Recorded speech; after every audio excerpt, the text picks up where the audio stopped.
Part 5 Conversations and Interviews 9.5.1 First Meeting with Madame Emma Carve New Discoveries Volume 1 The story of the first meeting of Swami Vivekananda and Madame Emma Carve as told in Carve's autobiography, My Life.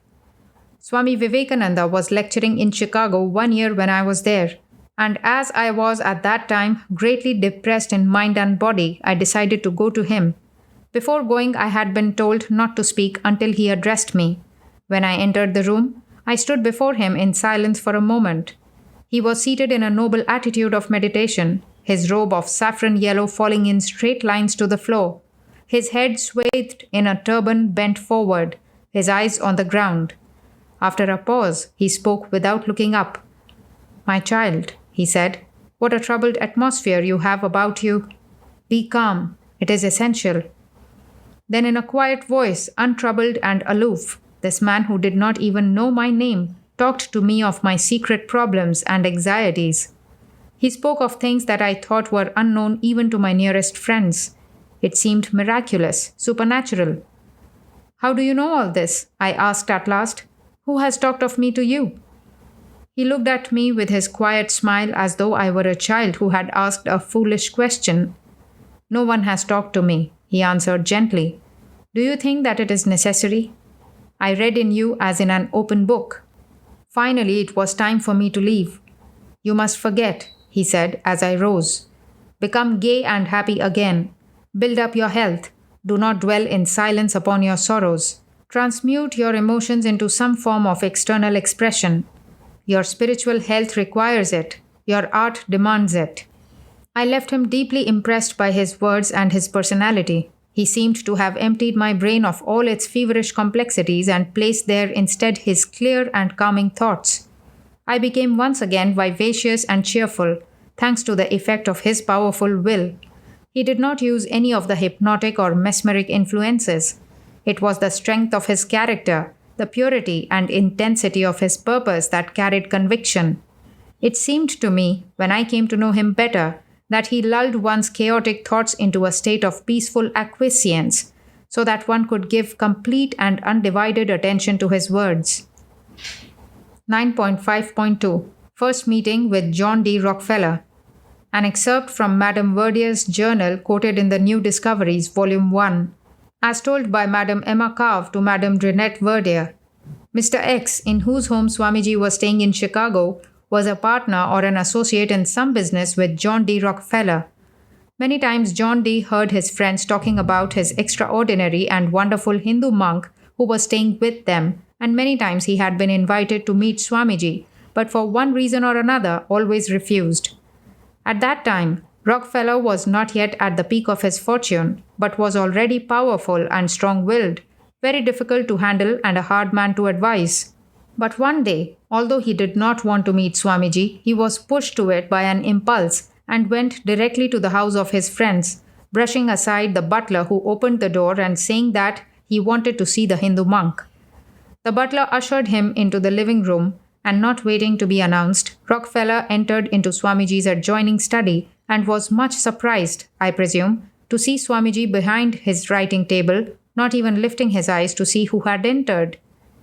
After a while, as with Carve, Swamiji told Rockefeller much of his past that was not known to any but himself, and made him understand that the money he had already accumulated was not his, that he was only a channel, and that his duty was to do good to the world, that God had given him all his wealth in order that he might have an opportunity to help and do good to people.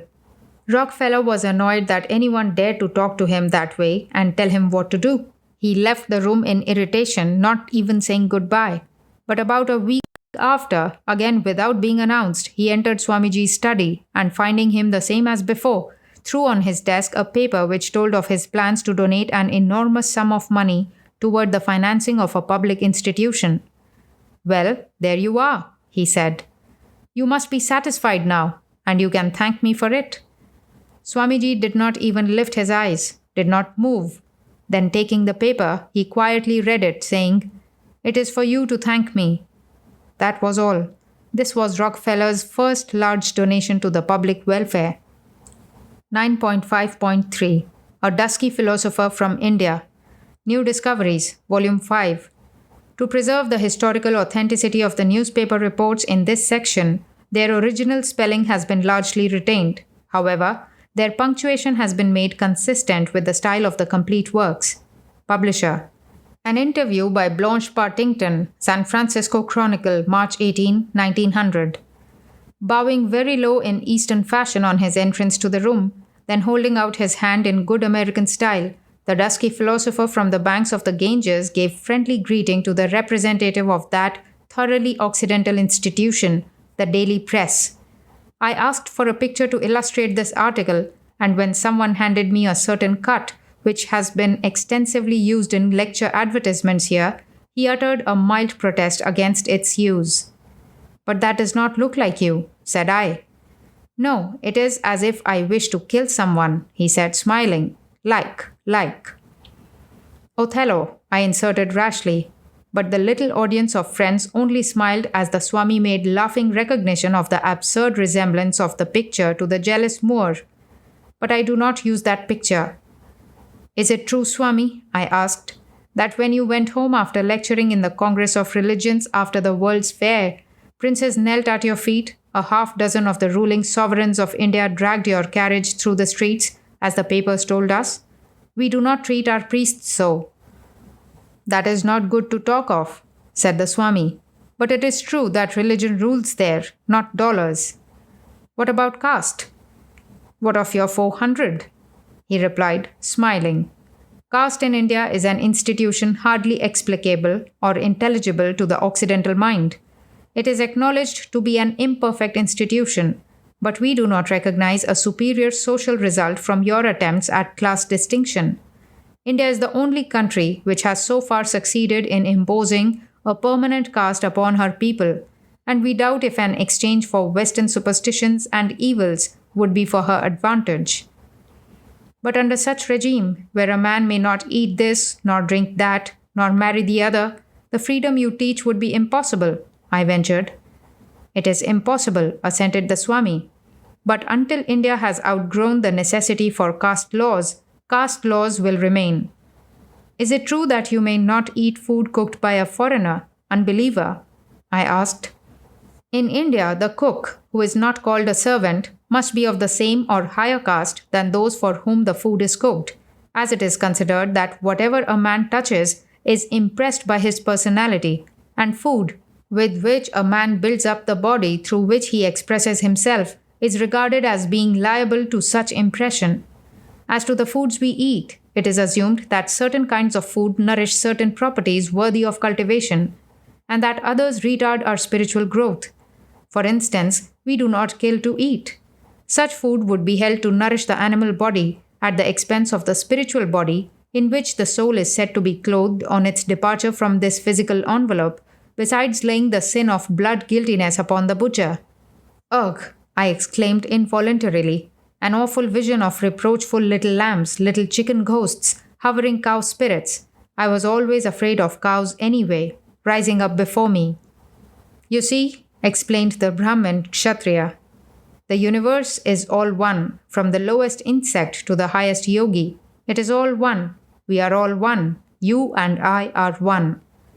Here the Occidental audience smiled, the unconscious monk chanting the oneness of things in Sanskrit and the consequent sin of taking any life.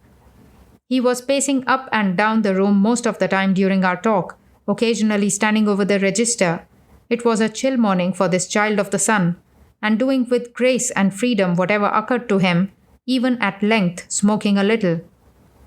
"You yourself have not yet attained supreme control over all desires," I ventured. The Swami's frankness is infectious. "No, madam," and he smiled the broad and brilliant smile of a child.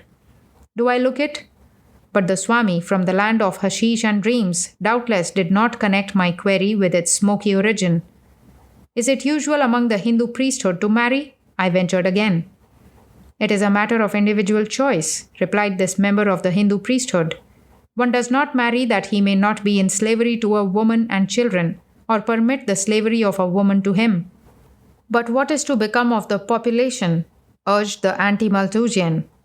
"Are you so glad to have been born?" retorted the Eastern thinker, his large eyes flashing scorn. Can you conceive of nothing higher than this warring, hungry, ignorant world?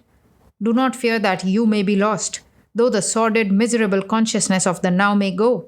What worth having would be gone? The child comes crying into the world. Well, may he cry. Why should we weep to leave it? Have you thought? Here the sunny smile came back.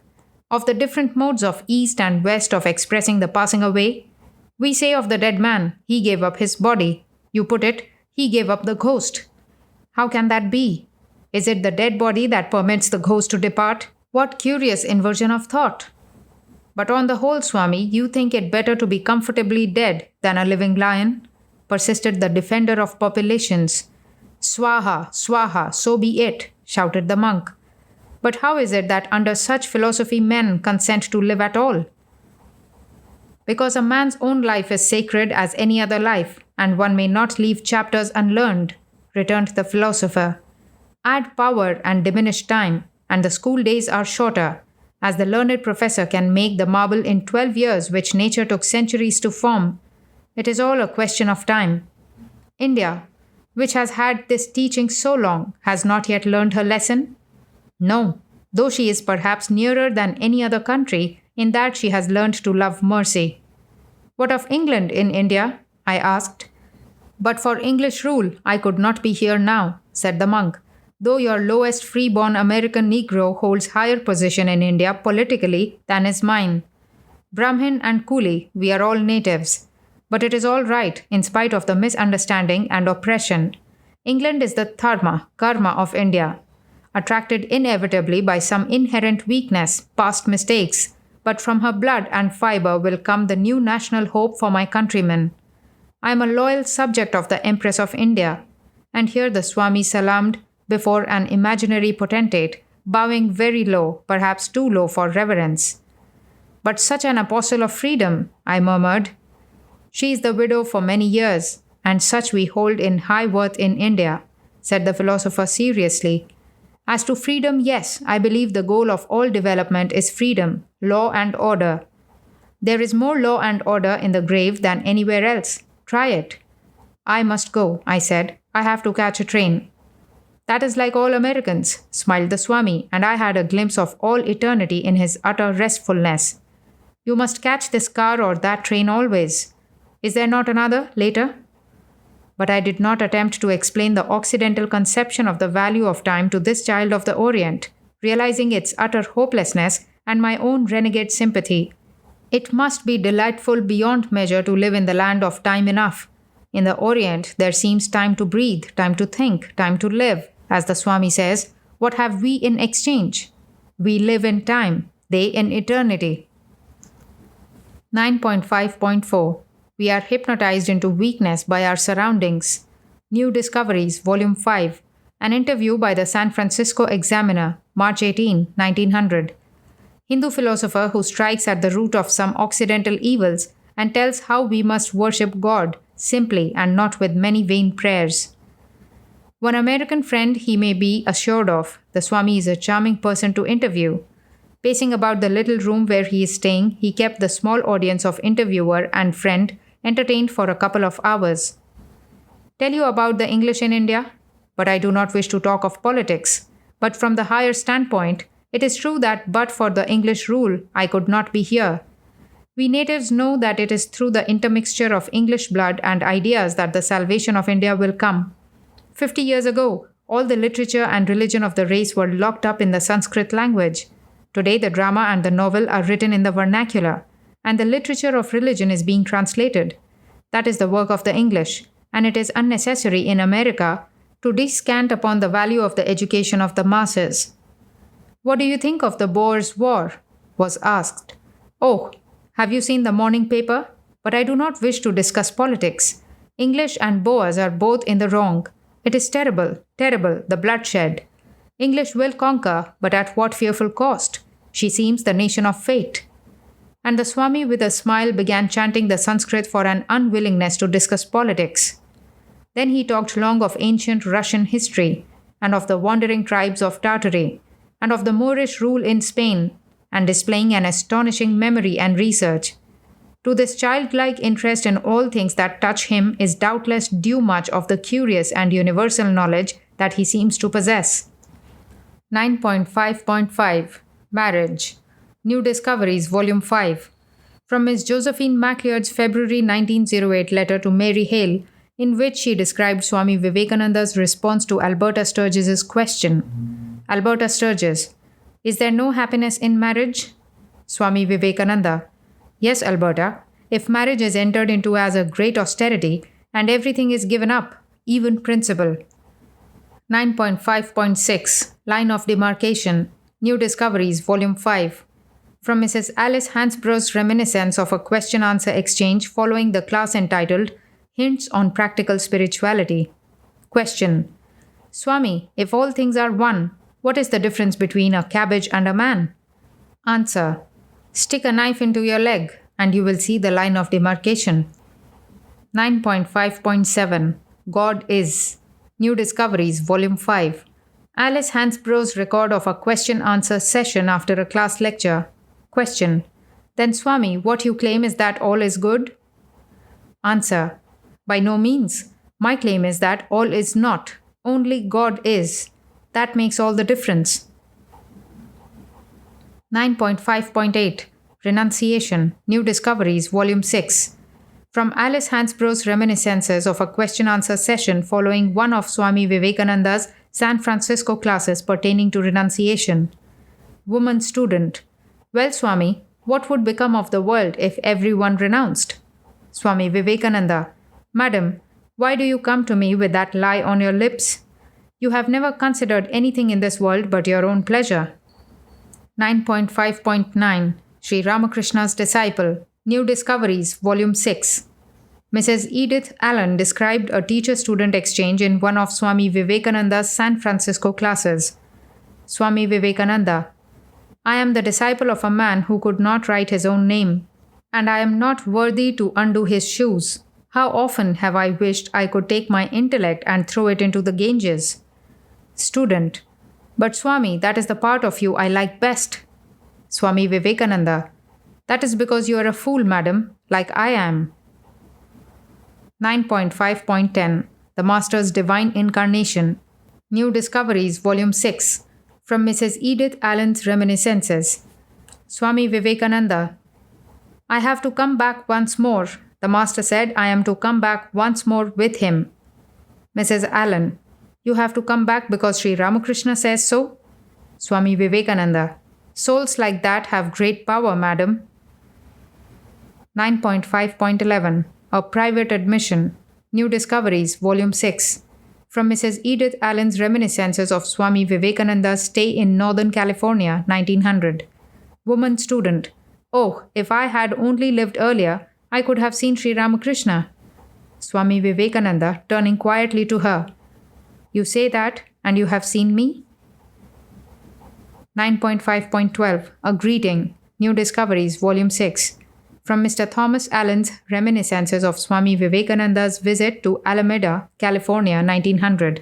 Mr. Allen: Well, Swami, I see you are in Alameda. Swami Vivekananda: No, Mr. Allen, I am not in Alameda. Alameda is in me. 9.5.13 This World is a Circus Ring. New Discoveries, Volume 6. From Mrs. Alice Hansborough's Reminiscences of Swami Vivekananda's Conversation with Miss Bell at Camp Taylor, California, in May 1900. Miss Bell: This world is an old schoolhouse where we come to learn our lessons. Swami Vivekananda: Who told you that? Miss Bell could not remember. Well, I don't think so. I think this world is a circus ring in which we are the clowns tumbling. Miss Bell: Why do we tumble, Swami? Swami Vivekananda: Because we like to tumble. When we get tired, we will quit. 9.5.14 On Kali The Complete Works of Sister Nivedita, Volume 1. Sister Nivedita's reminiscence of a conversation with Swami Vivekananda at the time she was learning the Kali worship. Sister Nivedita: Perhaps, Swamiji, Kali is the vision of Shiva, is she? Swami Vivekananda: Well, well, express it in your own way. Express it in your own way. 9.5.15 Training under Sri Ramakrishna The Complete Works of Sister Nivedita, Volume 1. While on board a ship to England, Swami Vivekananda was touched by the childlike devotion of the ship's servants. Swami Vivekananda, you see, I love our Mohammedans. Sister Nivedita, yes, but what I want to understand is this habit of seeing every people from their strongest aspect. Where did it come from? Do you recognize it in any historical character? Or is it in some way derived from Sri Ramakrishna?